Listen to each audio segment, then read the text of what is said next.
Ya estamos transmitiendo, Ceci. Ok. Hola, ¿qué tal a todas y a todos? Muy buenas tardes. Pues estamos aquí en nuestra sesión de nuestro seminario permanente de IGLOM, hoy con un invitado de lujo, la verdad me da mucho gusto. Tenemos aquí a nuestro querido doctor Rodolfo García del Castillo.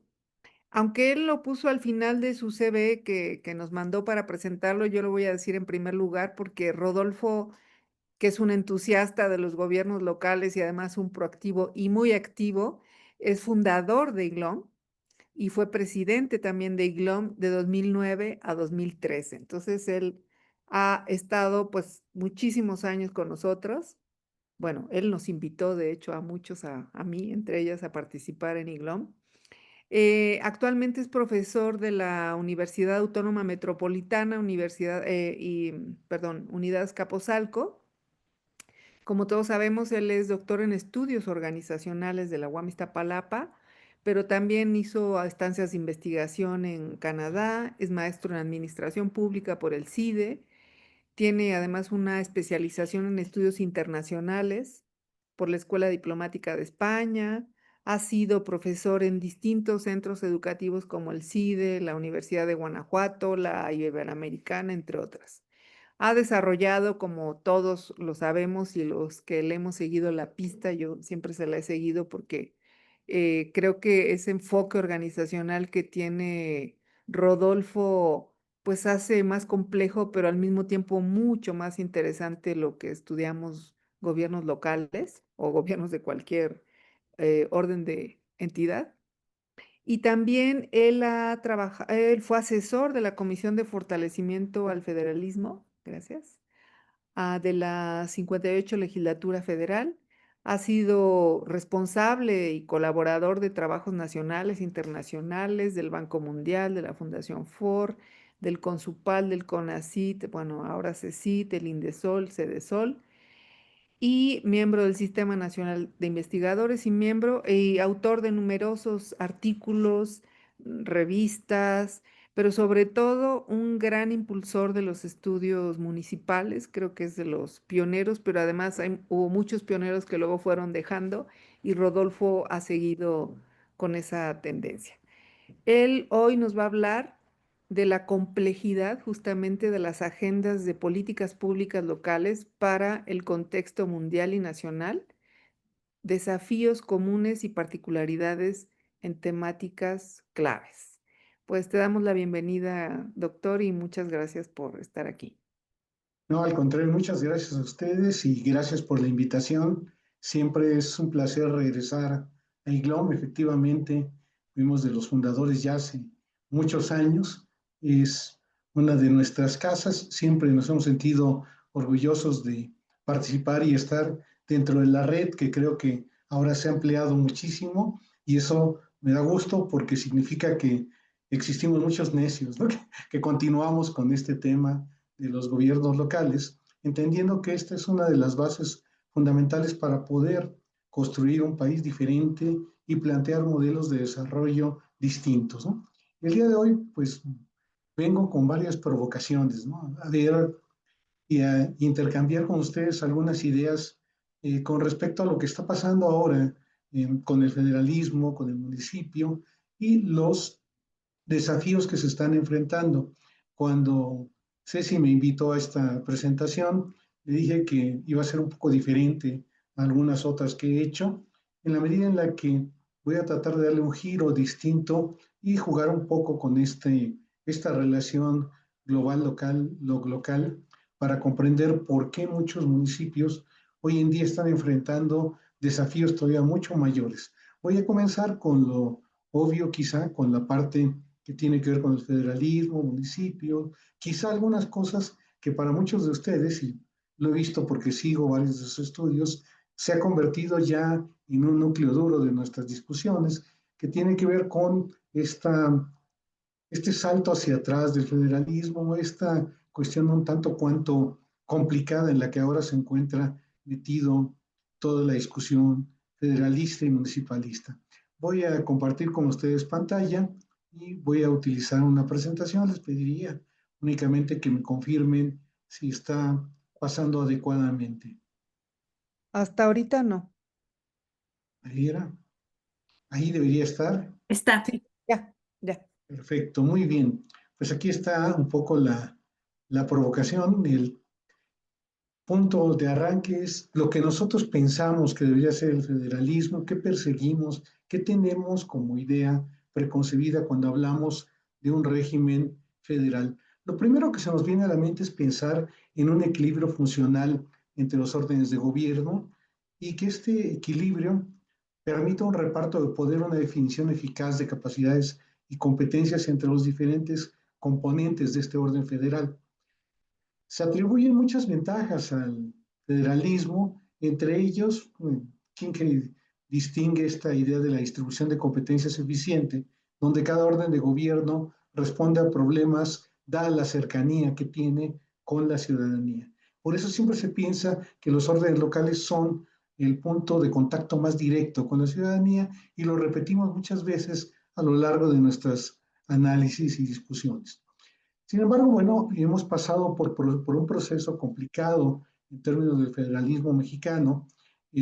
Cada que me reúno con la vieja guardia de quienes iniciaron toda esta discusión municipalista y federalista, a veces caemos un poco en este desencanto, ¿no? Algunos, entre ellos Mauricio Merino, habla de una primavera federalista por ahí en los años 80, 90 más precisamente, y después se da un proceso curioso, ¿no? Hay un crecimiento de los debates en torno a gobiernos federales y municipales durante los años 90 y los inicios del 2000. Se pensaba que incluso se entraría a un federalismo mucho más abierto, participativo y plural, pero eso no ocurrió. La realidad es que debajo se fue tejiendo todo un entramado institucional en el cual prevalecieron todos los órdenes de carácter federal que se fueron instituyendo a través de las leyes y todo el marco institucional que permite un control desde los otros órdenes de gobierno sobre las decisiones que ocurren en el nivel municipal.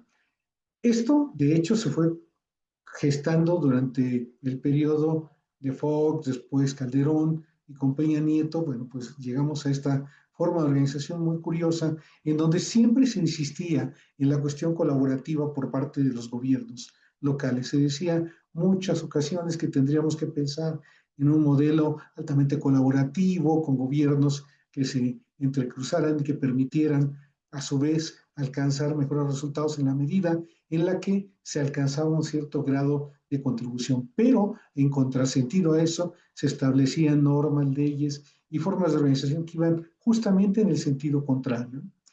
Ya durante los últimos dos sexenios, el anterior de AMLO y este, en lo que va corriendo, nos enfrentamos prácticamente a un escenario totalmente diferente.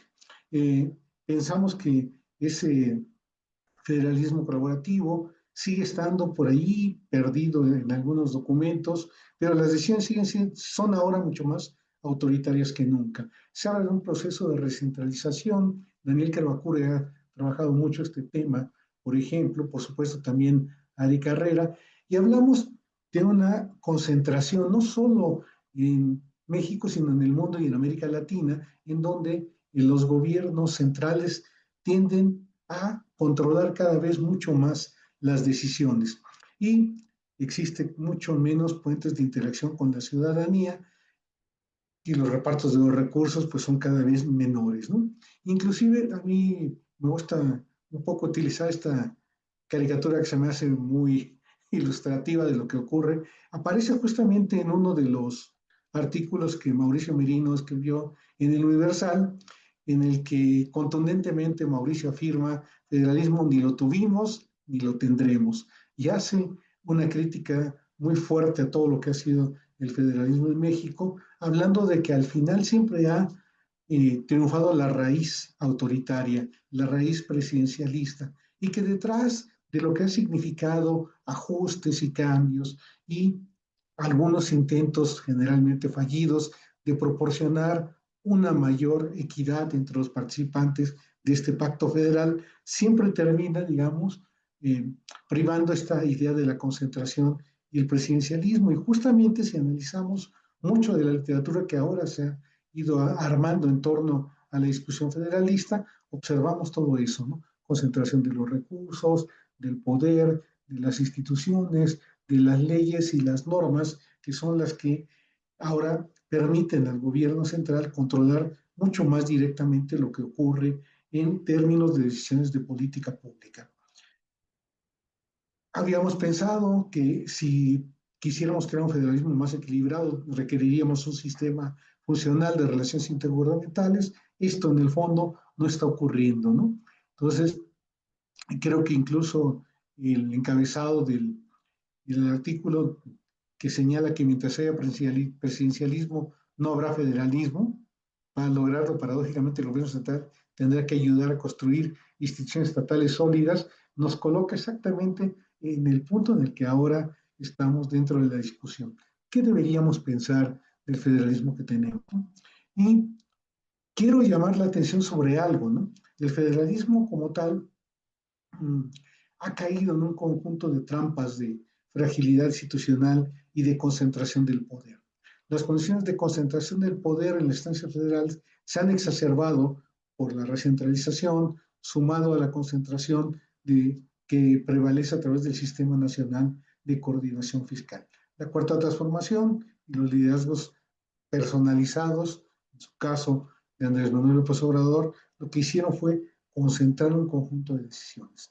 Si observamos, sobre esto también he escrito algunos artículos, lo que ha pasado con los marcos legales, con las estructuras institucionales, nos daremos clara cuenta de que este gobierno tendió a concentrar rápidamente el poder y a desplazar cualquier cosa que jugara en contra de su poder avasallante. Los equilibrios, la búsqueda de la transparencia, la rendición de cuentas no fueron temas que interesaran mucho al gobierno obradorista, incluso la desaparición del Instituto de Transparencia, la búsqueda del control del poder eh, judicial, la concentración que ha habido dentro del poder en las cámaras, las formas de decisión, pero también la forma en la que se ejecutan las políticas y se controlan desde el centro, en donde varios núcleos o nodos de decisión, independientemente de cómo operan, siguen teniendo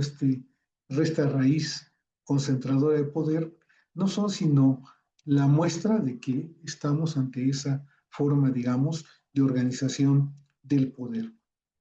Incluso aquí jugaba un poco con estas bases institucionales y consensos en donde hablaba, digamos, de pues tres, si lo quieren ver, niveles en los que hablamos primero de las facultades, las competencias, los programas federales y el diseño de programas, que si lo viéramos por el lado de la parte política en cuanto a los consensos que debemos construir, nos llevarían a debates, disputas, definiciones del problema. Si existiera posibilidad de debate, cuando la red se concentra en el poder, cuando existen pocos decisores, entonces estas facultades tienden a ser siempre en una línea o a seguir una línea marcada desde arriba.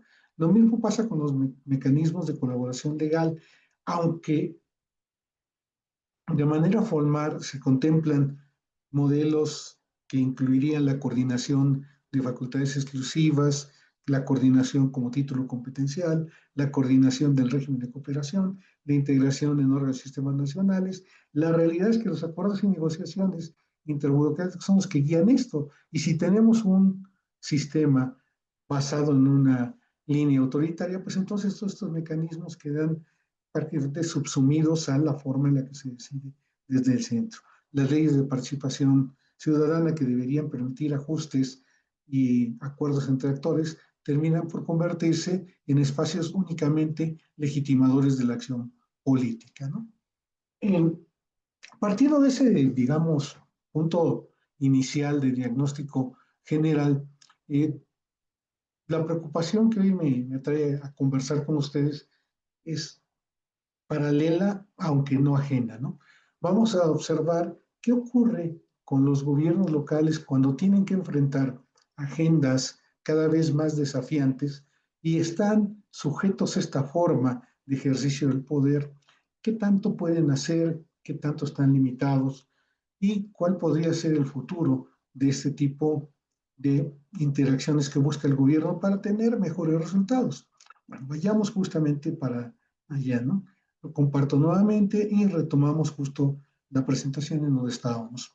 Bueno, lo que hice realmente fue primero empezar a buscar cuáles eran las consideraciones que existían en cuanto a un diagnóstico de carácter global y los desafíos que enfrentaban los gobiernos subnacionales y locales ante ese escenario. Bueno, ya tenemos desde hace tiempo la Agenda 2030 como una referencia, pero también retomé los reportes de riesgo del Foro Económico Mundial y algunos de los diagnósticos que se han hecho con respecto a los riesgos del gobierno, del sector público e incluso estudios mucho más cercanos como este de integrales sobre los riesgos políticos que se enfrentan para 2025.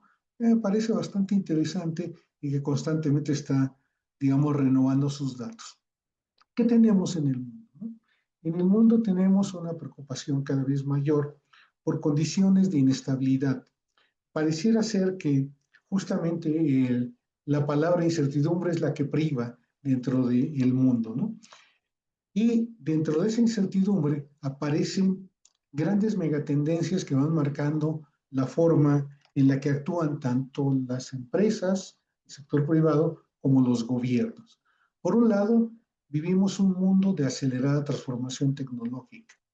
Existe una transformación geoestratégica en donde hay una modificación en los bloques de poder. Prácticamente, para algunos autores estamos observando el nacimiento de un orden mundial distinto, en donde la pugna entre los Estados Unidos y China ha traído como consecuencia una redistribución del poder y, por supuesto, una nueva forma de organización económica en el mundo. Algunos datos pueden resultar ilustrativos en este sentido, ¿no?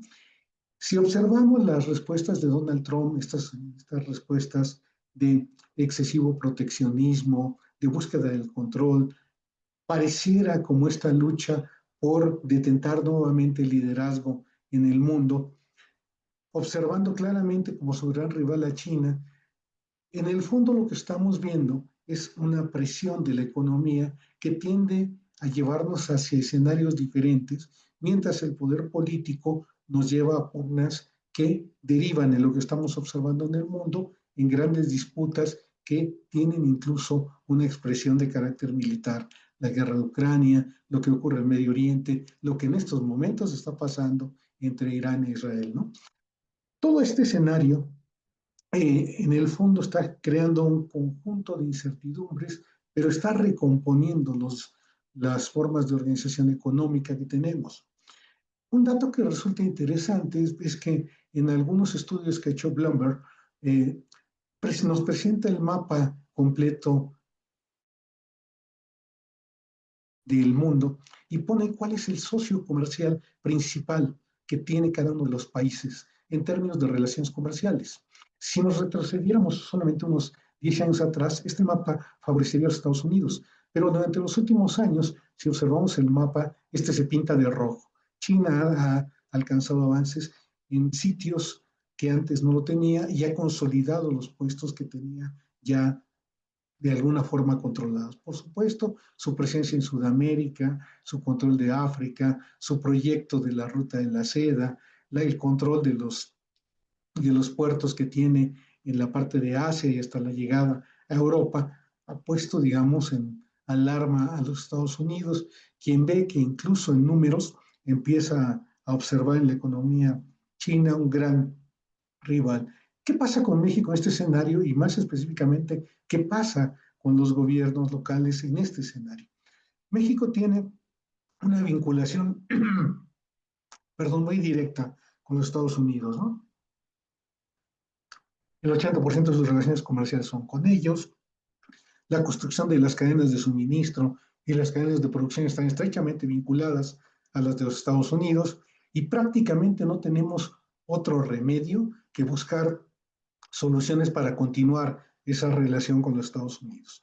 Resulta paradójico pensar, por ejemplo, que un gobierno que se dice de izquierda tiene como principal preocupación desde Andrés Manuel López Obrador y hasta ahora con Claudia Sheinbaum mantener las relaciones comerciales y defender el TEMEC a capa y espada, o al menos un trato preferencial en términos de vinculaciones con los Estados Unidos, en lo comercial y en lo económico. ¿Por qué? Porque si no tuviéramos eso, el país se nos deshace en las manos, ¿no? Entonces, bueno, ese es el primer punto de esta condición geoestratégica. El cambio climático lo estamos viviendo constantemente y hay un efecto de bifurcación demográfica que a mí me resulta muy interesante, más adelante lo retomo para que lo veamos en lo local, porque por un lado observamos un crecimiento de la población cuya tendencia empieza a tener presiones muy fuertes sobre los recursos, pero por otra parte empieza a mostrar cambios en las curvas poblacionales en cuanto a tendencias futuras. Y este cambio en las curvas poblacionales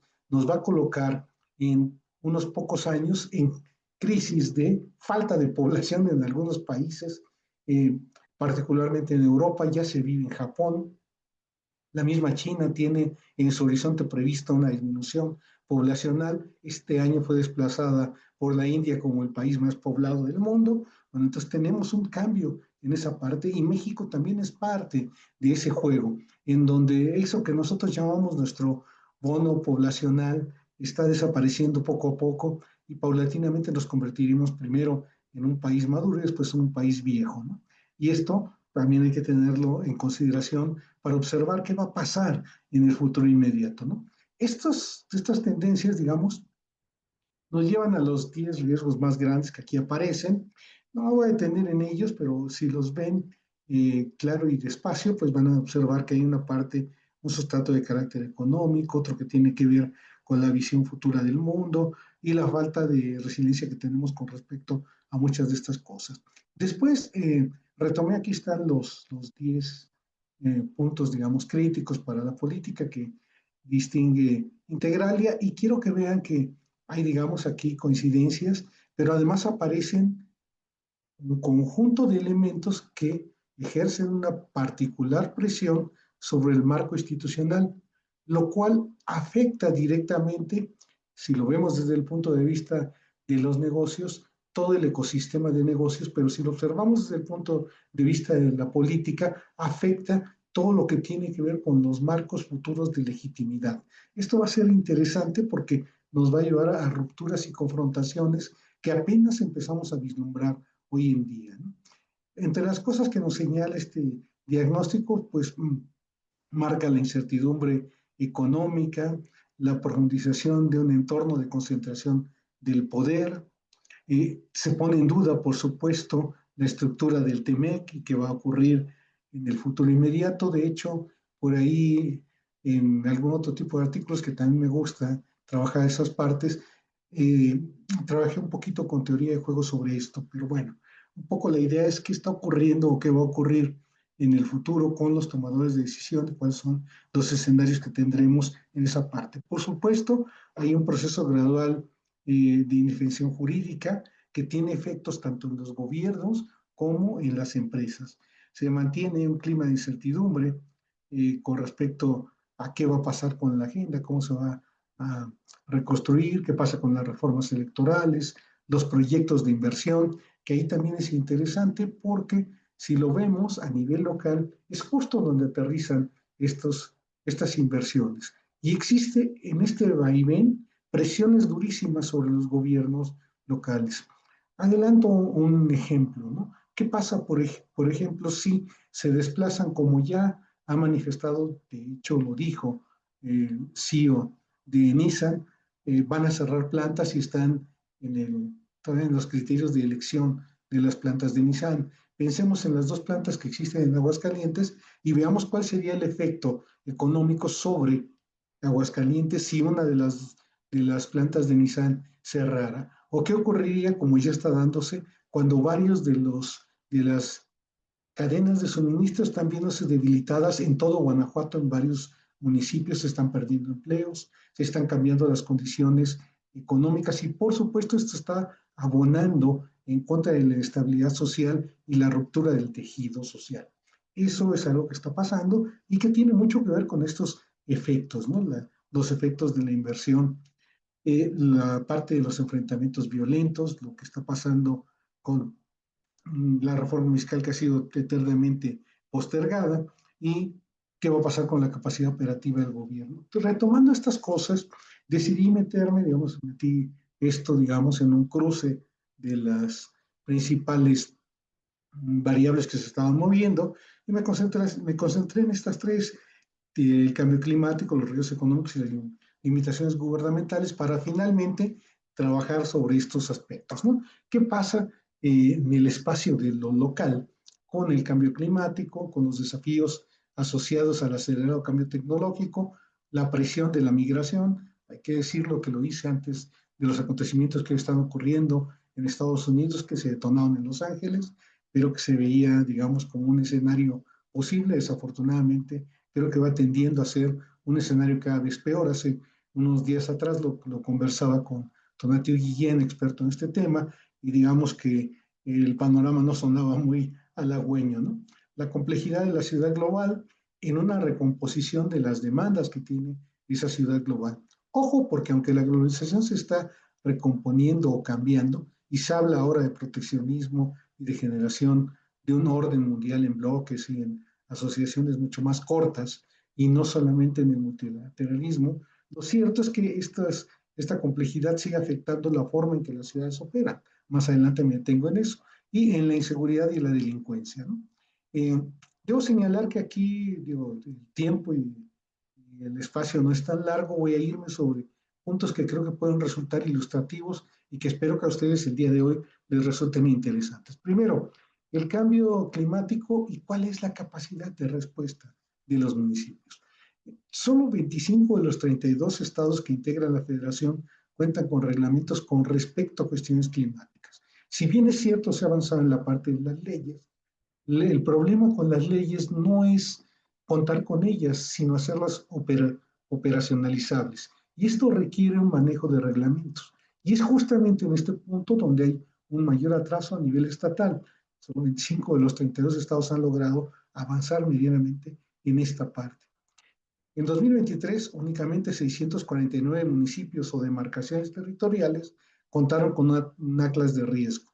En 404, este instrumento estaba en proceso de integración y 1.360 no contaron con uno. Esto es un dato revelador en un país que, además, por su posición, estamos viviendo y lo viviremos cada vez más fuerte en los siguientes años, está sujeto a los impactos de el cambio climático, la parte de la desertificación por un lado, mientras por otro los golpes que nos dan los ciclones muy frecuentemente.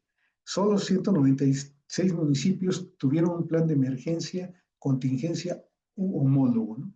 De las estructuras institucionales de los municipios, únicamente 2.4 está dedicada a temas de medio ambiente y 3.3 están abocadas a la protección civil.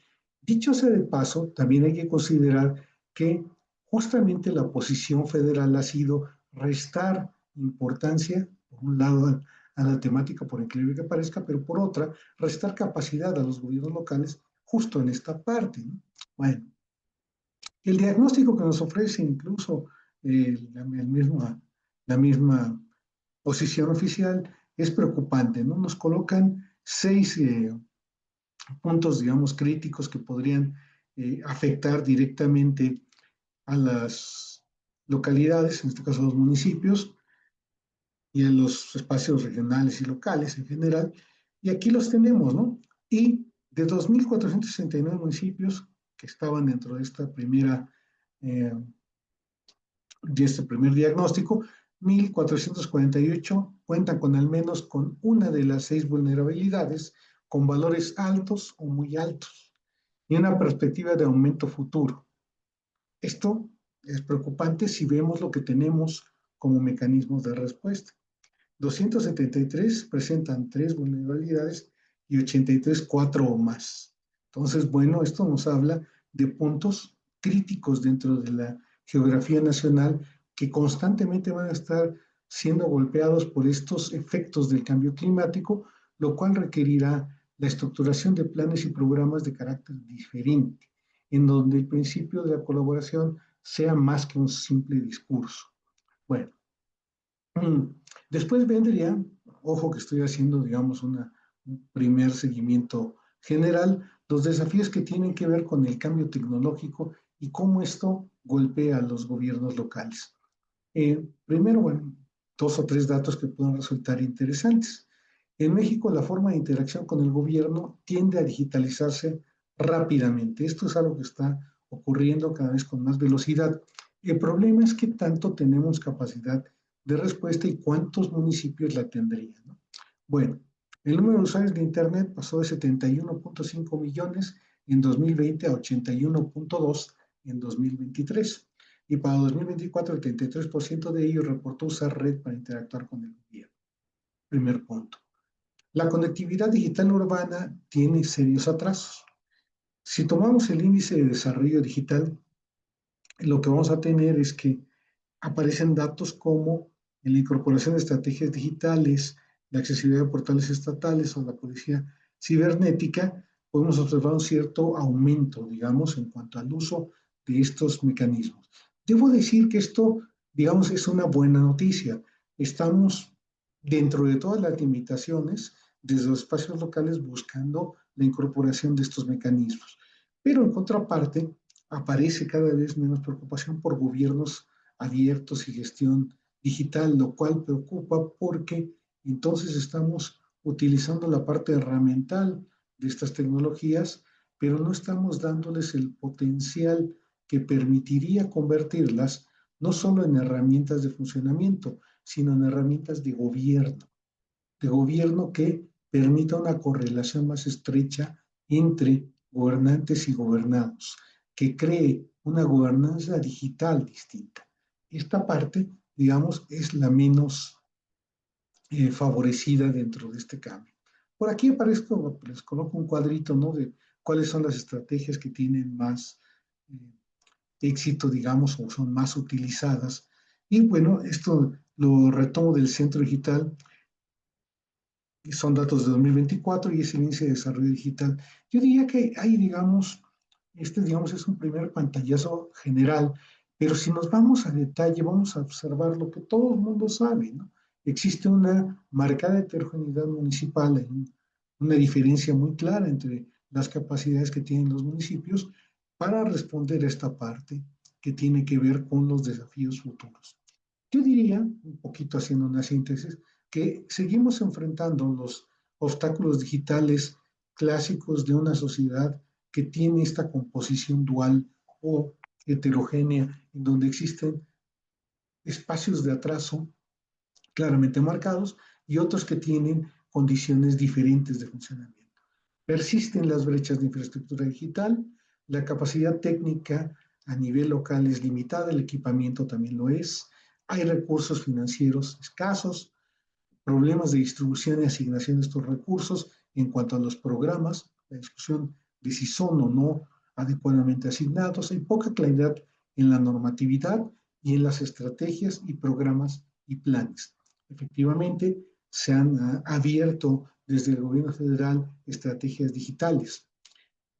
Han tenido, incluso tienen expresión en diferentes programas, pero su destino ha sido muy diverso de acuerdo con el sitio en donde aterrizan. Y desde el punto de vista de los analistas no han logrado, digamos, cerrar las diferencias que existen, las cuales permanecen en buena medida porque la inversión requerida quizá debería ser más amplia y, por supuesto, el horizonte de los planes de mucho más largo plazo. Hay dificultades y resistencias organizacionales al cambio y, por supuesto, problemas de interoperabilidad y fragmentación dentro de los programas que se utilizan en esta parte. Hay un conjunto de temas que deberíamos considerar como temas a tratar desde lo local, la incorporación acelerada de nuevas tecnologías contra un ambiente poco favorable a la innovación. Necesitamos propiciar ambientes más favorables a la innovación, lo cual por supuesto está marcado por las restricciones institucionales y materiales que tienen los municipios y podría derivar o aterrizar al final en una mayor diferenciación entre quienes tienen capacidades y quienes carecen de ellas. Habría que trabajar la profesionalización porque existe una profesionalización insuficiente, también hay poca infraestructura y equipamiento escaso, lo cual se hace más grave en los municipios con menores recursos. A mí, digamos, aquí me resultó eh, muy preocupante observar que en los censos municipales muchas de las preguntas que tenían que ver con esta información hoy en día han desaparecido del censo que se aplica por parte de INEGI para ese seguimiento, y tienes que hacer, digamos, un poquito una búsqueda en otras de los censos y las bases de datos que tiene INEGI, que por cierto no terminan por, digamos, proporcionarte una perspectiva muy integral con respecto a cómo son en verdad las condiciones de los gobiernos municipales, particularmente la de aquellos que tienen menos capacidades y recursos. Hay exigencias crecientes de ciberseguridad y va a haber cada vez más, si ustedes lo piensan, son los gobiernos quienes poseen una buena parte de la información de los ciudadanos, y los gobiernos locales a veces hacen un uso, digamos, muy poco cuidadoso de los datos que poseen de sus ciudadanos. Y esto, por supuesto, a medida que los acuerdos internacionales nos obliguen, van a significar una presión mucho más fuerte para los gobiernos municipales. A mí me ha tocado, podría platicar varias anécdotas con respecto a cómo se pierden datos, desaparece información, se traslada información de manera oscura a la iniciativa privada, lo cual es muy preocupante, de bases de datos gubernamentales desde los espacios locales, lo cual obviamente atenta contra los derechos de los ciudadanos. Y por supuesto, existen pocas condiciones técnicas a veces para hacer un seguimiento de la información, incluso ni siquiera los responsables tienen una clara dimensión sobre cuáles son sus obligaciones y en qué faltas incurren cuando proporcionan esta información de una manera, digamos, demasiado libre, ¿no? Hay bajos montos de inversión disponible, dificultades para la consolidación del talento, que tienen mucho que ver, y esto lo saben muchos de ustedes, con la falta de profesionalización de los gobiernos municipales, el hecho de que no existan cuerpos profesionales. Esto se ha discutido pues desde el siglo pasado, la necesidad de profesionalizar. Si no se puede llegar a un sistema de carrera, sí hay que acercarnos cada vez a formas de medición de las competencias.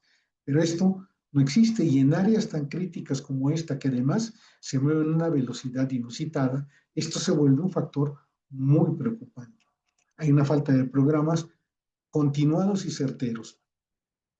Mucho ojo, no digo que no existan los programas, existen, ahí están, incluso hay recursos federales para ellos, pero el problema es, existe continuidad en ellos, hay forma de hacer una secuencia de consolidación de áreas críticas en el manejo de la información, la digitalización o el paso a formas de, como lo señalamos hace un rato, gobernanza digital, y es ahí donde tenemos mucho más problemas, ¿no? Bueno, pasaría a otro tema con hago una pequeña pausa, que tiene que ver con la migración, ¿no? La migración, ojo, este estudio un poco está basado en un artículo que actualmente está en prensa, y lo hice antes de todo lo que pasó o está ocurriendo ahora en Estados Unidos. Pero ahí ya aparecían varios datos, retomo solamente algunos, que tienen que ver con la condición que tiene México dentro de los flujos de inmigrantes, ¿no? En 2020 el país albergaba alrededor de 1,2 millones de inmigrantes, y cerca de 11,2 millones de mexicanos vivían en el exterior, la mayor parte de ellos en los Estados Unidos.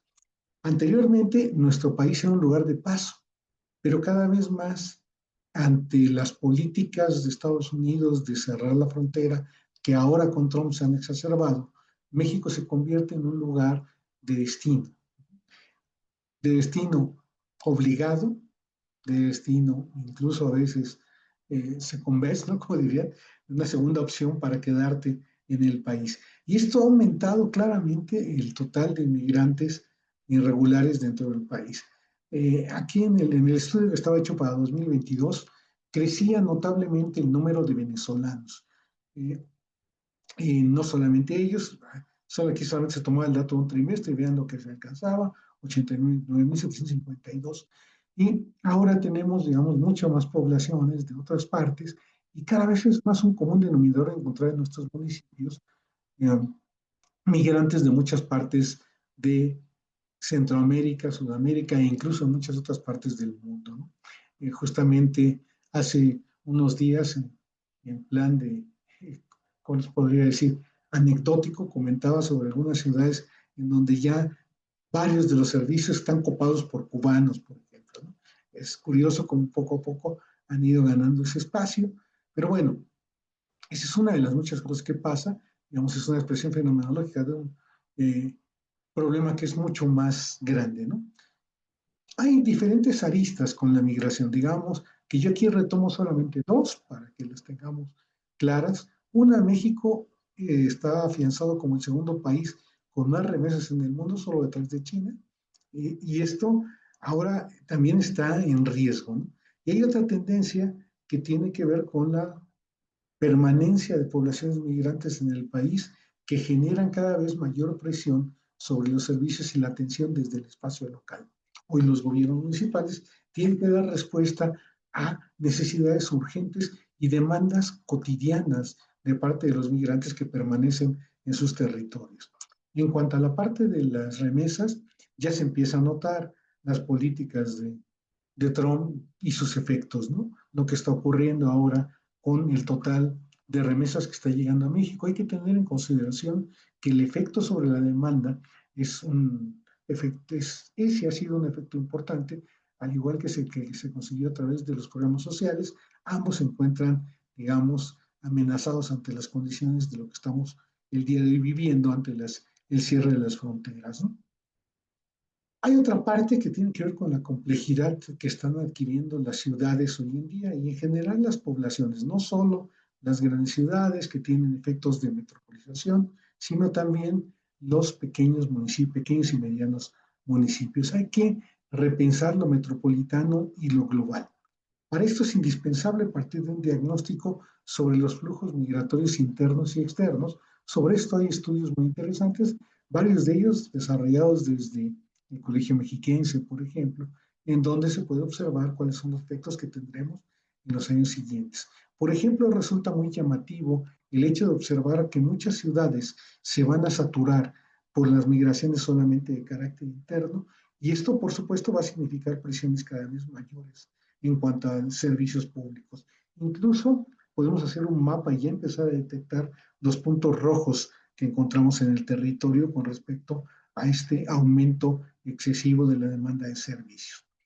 Hay que observar que no solamente cambia la intensidad por la cobertura, la intensidad del reclamo por la cobertura, también aumenta el perfil de la demanda en la medida en que hablamos de ciudades complejamente interconectadas con flujos de producción, flujos de comercialización, flujos de migración claramente vinculados hacia el exterior.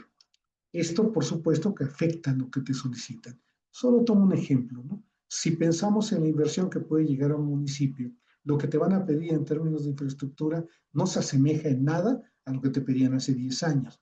Cada vez se piden mucho más cosas, ¿no? Aquí pongo el ejemplo de la fibra óptica, solo por tomar uno de los muchos que se requieren ahora en la construcción de condiciones diferentes para la inversión.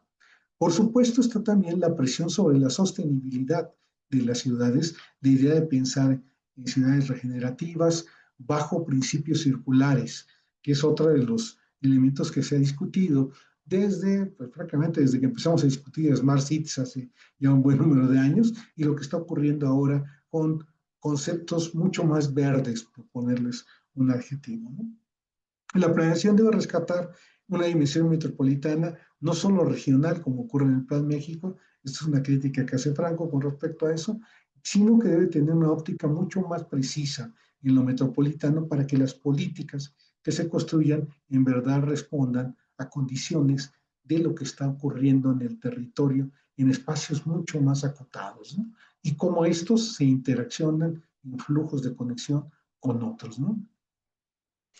Hay algunas implicaciones que tienen que ver con esta parte de lo metropolitano y urbano que tiene que ver con, bueno, cosas que ya muchos de ustedes seguramente han revisado, que tienen que ver con los cambios legales que ha tenido la ley y el observar que esta ley ha recentralizado funciones dentro del ámbito federal, ¿no? Tal y como lo dicen estudios de Díaz y Cabrera, esto ha llevado a una también concentración de capacidades, bueno, que nos ha afectado. Pero en la parte concreta, caso por caso, nosotros podemos observar a lo largo y ancho del país, transformaciones urbanas que obedecen claramente a tendencias que van más allá de las lógicas locales y que se insertan necesariamente en lógicas globales. Hace un rato comentaba el ejemplo de Aguascalientes, como es en muchos, lo que ha pasado con Zapopan, el proyecto de Smart Cities viene desarrollándose en Puebla desde hace tiempo, lo que el nuevo Silicon Valley de Guadalajara, todos estos son proyectos que tienen una injerencia cada vez más importante en los gobiernos locales y que requieren una forma de observar la realidad municipal muy distinta. Un caso ilustrativo es el de Pesquería en Nuevo León, ¿no? Un municipio que se transforma prácticamente casi de la noche a la mañana por la ubicación de la planta de Kia, ¿no? En donde la llegada de coreanos transforma incluso el ámbito cultural y este municipio ha sido estudiado desde diferentes ópticas, ¿no? Los movimientos de los mercados mundiales también amenazan la estabilidad económica y cada uno de los movimientos puede tener claramente un efecto de correlato en el espacio local.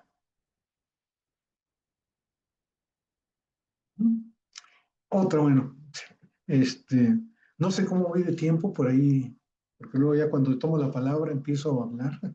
Sí, unos 10 minutitos todavía, Perfecto, muy bien. Entonces voy a tratar de ir para cerrando. dejar tiempo a las preguntas, Claro, cómo no. que ya Ay, de tienes hecho es la parte bastantes. más interesante. Tienes ya En cuanto, varias. En cuanto a delincuencia e inseguridad, yo solamente quisiera llamar la atención sobre una cosa, ¿no? Hay mucha discusión sobre cómo son tomados los datos y si son correctos o no, qué tanto está pasando, pero yo me voy sobre una cuestión que es muy interesante. ¿Cuál es la percepción que tienen los ciudadanos, parte de los ciudadanos, con respecto a la delincuencia? Y ahí es donde tomo, digamos, dos cosas, ¿no? La primera es que de acuerdo con el Índice Global de Crimen Organizado, México está en el primer lugar en el mundo como con el indicador, perdón, de mercados criminales. Y si se dan cuenta, todo lo que está aquí son crímenes que afectan directamente los espacios locales. Trata de personas, tráfico de personas, extorsión y cobros ilegales por protección, el famoso cobro de piso, tráfico de armas, comercio de productos falsificados, comercio ilícito de bienes de consumo sujetos a impuestos especiales. Todos estos son crímenes que en México nos llevan al poco honroso primer lugar en el mundo, ¿no? Y por otro lado, la referencia de las encuestas que hace trimestralmente el Banco Mundial en el que le preguntan a los empresarios cuáles son los factores de riesgo que detectan y la inseguridad siempre aparece entre los primeros. Creo que ese es un punto que así de entrada nos dice muchas cosas, ¿no? Por supuesto, existen márgenes estrechos para actuar y severas complicaciones en cuanto a la coordinación que puede haber. Hay un tema que este lo dejaría solamente punteado porque sobre esto estoy trabajando ahora, que tiene que ver con el papel local en el desarrollo, ¿no? ¿Qué debe hacer el gobierno municipal? Y de estas cosas hay que decir cuáles verdaderamente podría hacer. Dejo estos 4 puntos: generar condiciones propicias institucionales, que incluiría desarrollo de infraestructura, mejora regulatoria, facilitar trámites, desarrollo o impulso a las áreas industriales, impulsar el talento local, que tiene que ver con certificaciones, trabajo con universidades y centros de estudio, y generar ambientes innovadores, estilo triple hélice, diseñar e implementar políticas de desarrollo local, que tienen que ver con la parte de planeación, encadenamientos, clusterización de la economía, y la cooperación público-privada. Solamente las dejo punteadas porque sobre esas estoy trabajando, ¿no? Bueno, hasta ahí dejaría esta intervención. Hay varios datos que ya no los pongo, pero que los podemos ir conversando. Me encantaría, a mí me fascina siempre que me pregunten, las provocaciones me súper encantan porque siempre te mueven a reflexionar de manera diferente lo que has planteado. Pero si ven, esta vinculación global-local está cada vez más claramente vinculada. Y dos datos, ¿no?, preocupantes. Si ustedes revisan el Plan Nacional de Desarrollo, de hecho, Sejudo presenta un artículo por ahí en Nexos, pero digamos, yo le seguí buscando, en el que señala que la palabra federalismo no aparece nunca en el Plan Nacional de Desarrollo, no está nunca mencionada. Pero entonces yo me puse a ver cuántas veces mencionaba municipio y cómo lo mencionaba. Y todas las veces que lo menciona, habla de colaboración. Y muchas de ellas, esa colaboración, si la leen con cuidado, es una colaboración subordinada. Entonces, eso nos explica más o menos cuál es la perspectiva que tenemos hoy de federalismo y de gobiernos locales. Aquí lo dejaría, esperaría sus preguntas. Muchas gracias por la atención. Muchas gracias a ti, querido doctor. Pues abrimos un espacio para preguntas, comentarios. Si les parece bien utilizar esta cosa de levantar la mano y juntamos unas preguntas y así las vas respondiendo tú también. En lo que se animan aquí los que están en Zoom, te voy a leer algunas que tenemos en Facebook. Eduardo Luna pregunta, ¿qué tan recomendable es que los gobiernos municipales tengan competencia en materia migratoria? Y también él te saluda. Y Rocío Huerta te manda también muchos saludos. No sé si alguien de los que están aquí quiere hacer una pregunta. Si quieres, arranca un poco el comentario. Aquí Gerardo, Gerardo. Adelante, Gerardo, por favor.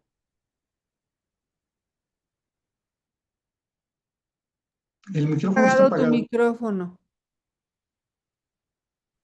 Saludaba a Rodolfo y a todas y a todos. Buenas tardes y gracias. Siempre me llama la atención asociar local a municipal Ah, y no no es incluir a automático. los estados. Pero en particular me llama la atención la expresión repensar lo metropolitano, porque también me parece que requeriría un repensar las competencias a nivel de 3 órdenes de gobierno. Y cuando mencionas esa parte que es de mis obsesiones, asocias la recentralización a la Ley General de Asentamientos Humanos, lo cual me gustaría decir o escuchar tu opinión, porque considero que lo metropolitano es más allá de lo urbano, implica quizás ausencias importantes que me gustaría que plantearas a nivel de gobernación y otros tantos temas. Pero termino diciendo tu reflexión local global me parece que tiene justamente en las metrópolis la condición de ciudades globales y que en ese sentido enfatizaría como un eje de replantear y repensar también desde el IGLOM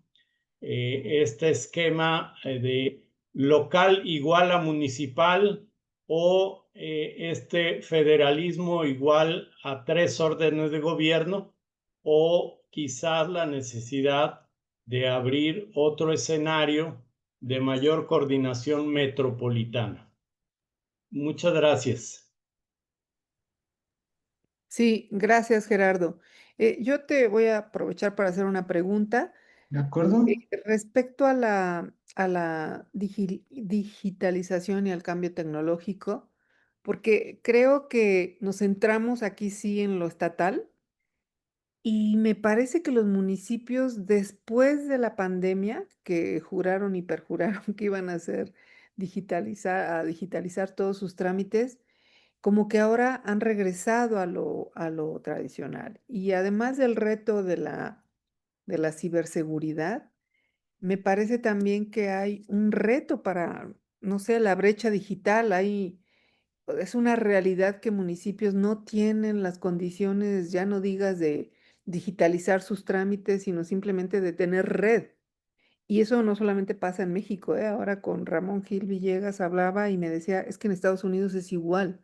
Te alejas un poco de las zonas urbanas y ya no hay red. Entonces, no sé, ahí para los municipios creo que se potencializa esa problemática. No sé si tú tienes datos sobre eso, Rodolfo.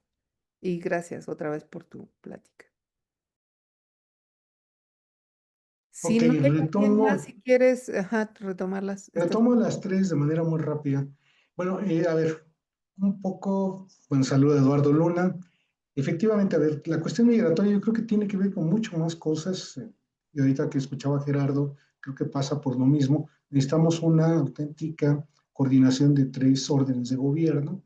Y por supuesto que la parte competencial que corresponde a los municipios, desde mi punto de vista, debería ser mucho más, entre comillas, limitada o coordinada. Pero, y esto también lo he conversado largo y tendido con algunos de esos colegas que trabajan a detalle el tema, existe la necesidad de tratar de manera diferente también las realidades municipales de los municipios que están en la frontera, por ejemplo, que tienen una relación distinta con y contra la migración, ¿no? En su caso. Ahí es uno de los puntos donde diríamos, sí, efectivamente, respetar un poco el orden jerárquico, muy kelseniano de nuestro derecho, pero también generar otros espacios que tienen que ver con coordinación y programación de acciones de política pública en torno a la migración que son mucho más integrales.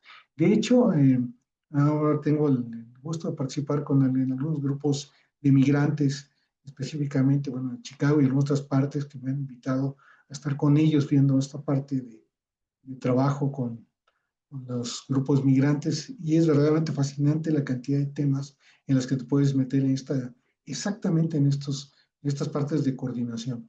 Desafortunadamente, yo creo, lo planteo muy rápido, es que los incentivos para la colaboración son menores que lo que puedes obtener en ellos y por tanto pocos son los que tienden a hacerlo y el tema migratorio es muy álgido y cada vez más complicado. En cuanto a lo que muy bien señala Gerardo, estoy totalmente de acuerdo contigo. De hecho, un poco, bueno, este es un pasaje muy rápido que acabo de hacer en este caso, porque por ahí tengo, y exactamente va a salir publicado, espero que ya en pocos meses, un artículo sobre cuestiones de carácter metropolitano y urbano, en el que me voy mucho más a detalle con respecto a lo que se refiere el problema metropolitano, porque en efecto, como dices, ese no es un problema que se circunscriba a gobiernos municipales. Hay que ver cómo planteamos los espacios de metropolización en efectos que tienen que ver con los 3 órdenes de gobierno. Tan es así que tenemos zonas metropolitanas que no solamente incluyen a varios municipios, sino pasan por diferentes entidades, ¿no? Eso es por una parte algo importante, pero también es verdad lo que tú señalas, desde los textos clásicos de Castell o este planteamiento de Saskia Sassen sobre las ciudades globales, pues ya teníamos claro que teníamos que observar el problema de la globalización desde ópticas diferentes, ¿no? Y yo creo que ahí sí, en efecto, esto obliga a un pensamiento mucho más articulado con respecto al problema metropolitano. Ya no me da el tiempo, pero sí, ojalá tengamos el espacio para poder discutir esta parte del documento donde planteo los pros y los contras de la ley con mucho más detalle. Porque, por ejemplo, también aparecen ahí opciones como los institutos de planeación, que fue una discusión que se trae desde los años 90 y que ahora se plantean como algo obligatorio, a dónde pueden conducir, qué espacios reales te pueden dar. Eso en realidad que tanto contribuye a lo metropolitano. Digamos que ahí ese es un espacio de discusión amplio, pero por otro, también cómo generamos esta mayor coordinación de 3 órdenes de gobierno, en donde lo metropolitano incluso había que ver el caso de la megalópolis de la Ciudad de México y lo que pasa también con Guadalajara y Monterrey, que son como casos que se cocinan aparte, ¿no? Eh, Esto yo creo que ahí también tendríamos que observar y jugar con la cuestión de la falta de incentivos para la cooperación. Que en el artículo, que espero, es más, incluso, si me permites, ahora que se haya publicado, te lo mando, porque me gustaría discutirlo así con más detalle, porque ahí pongo unos de los modelitos más comunes y hay partes que incluso a mí me parece que debemos discutirlas de una manera mucho más profunda. Me parece que ese es un punto que sí no podemos dejar fuera, ¿no? En cuanto a lo que señala Cecilia de las brechas digitales, está el índice que aparece nada más, pero el problema que tenemos, ahí va, tenemos datos, los datos estatales, esos son los que tenemos para ver la parte de la construcción del índice. Y luego hay datos sueltos de algunas ciudades. Después está lo que aparece en el censo, pero este es incompleto y es lo que yo decía hace un rato, que muchas de las preguntas, y mira si lo sé bien porque me tocó participar desde el primer censo, lo bueno de estar viejo es que lo que para muchos para mí para muchos es historia, para mí es mi vida, me acuerdo de muchas cosas que fueron desapareciendo, que desafortunadamente hacen difícil esa parte del diagnóstico. Inclusive yo tenía la tentación, y por ahí veía hace un rato a gente del Colegio Libre, de hacer un estudio más detallado con respecto a estas capacidades que tienen mucho que ver con los índices de capacidad de gestión y una parte de índices de capacidad de la parte eh, exclusivamente digital en Hidalgo, ¿no? Por eso me acordé de aquí, por ahí veo a mis colegas del Colegio Libre, espero que nos dé el tiempo, los recursos para hacer nuestra encuesta, al menos en la entidad, porque sí faltan, hay huecos muy, muy marcados de información. Bueno, ahí estaría esa primera parte de respuestas. No sé si habría tiempo para otras preguntas.